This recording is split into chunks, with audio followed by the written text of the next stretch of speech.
Kanpur central में media से बात करते हुए प्रयागराज मंडल के DRM हिमांशु बड़ोनी ने बताया कि सेंट्रल स्टेशन पूरी तरह से बदल जाएगा, जिससे यात्रियों को किसी तरह की दिक्कत नहीं होगी। सिटी साइड की ओर मल्टी स्टोरी बिल्डिंग में मॉल, कई तरह की दुकानें होंगी, जबकि पार्किंग का कार्य भी चल रहा है। वहीं रेलवे के कुछ कार्यालय और टिकट और आरक्षित टिकट सेंटर भी बनाए जाएंगे।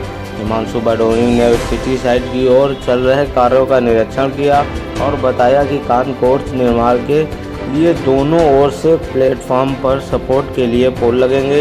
इस कानकोर्स पर यात्री ट्रेनों की प्रतीक्षा करेंगे।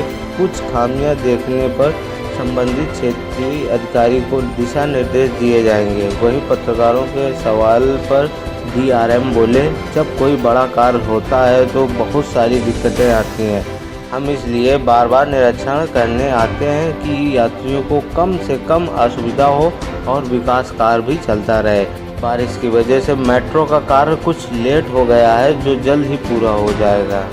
निरीक्षण किया गया, किन मुद्दों को लेकर निरीक्षण किया गया? देखिए, आज जो हम प्रयागराज से यहाँ आए हैं, तो पहले तो हम लोगों ने प्रयागराज से कानपुर खंड का वंदे भारत से फुट प्लेट इंस्पेक्शन किया।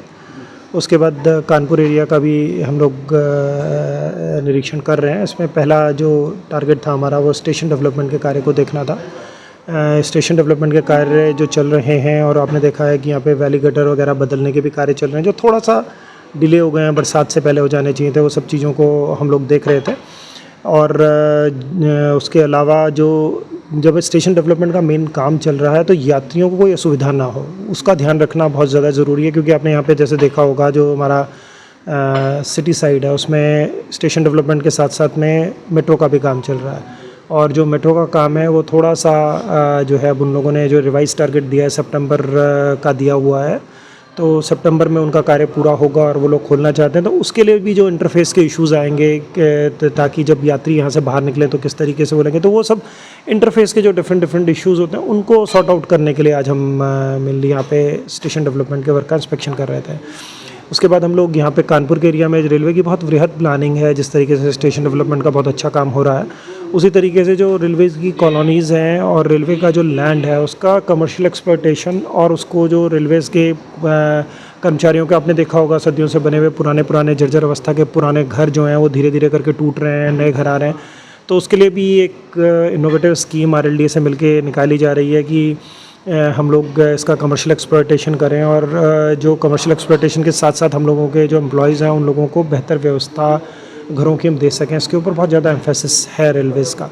तो जी, रेलवे कॉलोनीज़ का भी वो है। अभी यहाँ निराला नगर कॉलोनी का तो कमर्शियल एक्सप्लॉयटेशन का RLDA को मैंडेट दे दिया जा चुका है। उसके अलावा बाकी कॉलोनीज़ का भी धीरे धीरे कमर्शियल एक्सप्लॉयटेशन का दिया जाएगा। उसके अलावा हमारे, आपने देखा होगा, CPC गुड शेड है, उसके बगल में हमारा ये कुपरगंज वाला गुड शेड है।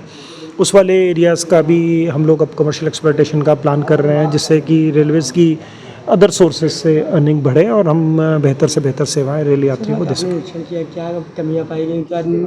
देखिए, कमियां तो हर सिस्टम में हमेशा रहती हैं, और स्पेशली जब हम ट्रांजिशन की फ़ेज़ में होते हैं, जब आप देख रहे हैं कि देश में, मतलब रेलवे में तो अनप्रेसिडेंटेड विकास हो रहा है, देश में ही अनप्रेसिडेंटेड विकास हो रहा है, जो पहले कभी ना सोचा गया, ना सुना गया।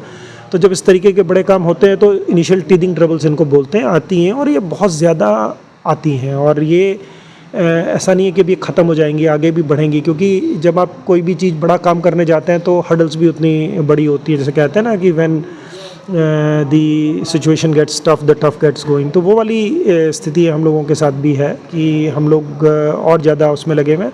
छोटी मोटी त्रुटियाँ मिली, जैसे कि एक प्लानिंग की थोड़ा बहुत खामी हम कहेंगे कि ये जो वैली गटर वगैरह है, ये बरसात से पहले बदल दिए जाने चाहिए थे, जिनको अब बदल रहे हैं। तो इस तरीके की त्रुटियाँ नहीं छोड़नी चाहिए हमें सिस्टम में। तो ये हमें एडवांस में भी हम लोगों ने प्लानिंग करी होती, तो हम लोग इसको अवॉइड कर सकते हैं कि छोटी मोटी जो लीकेज के वो दिख रहे हैं, वो भी है। कुछ चीज़ें हैं, कुछ हम लोगों का बहुत ज़्यादा एम्फेसिस ये है कि जो खाना मिल रहा है, उसकी बेस किचन्स कैसी हैं, उसके बेस किचन्स में साफ़ सफाई है कि नहीं है। वंदे भारत वगैरह में और ट्रेन्स में खाना सर्व हो रहा है, तो बेस किचन्स के अपग्रेडेशन के ऊपर भी बहुत ज़ोर है। तो वो सब के ऊपर भी DPC टीम सब तो हमेशा से लगे ही हुए हैं। हम लोगों का एम्फेसिस भी अब उसमें और ज़्यादा बढ़ गया है कि उसमें हम सुविधाओं को और बेहतर दे सकें। Thank you.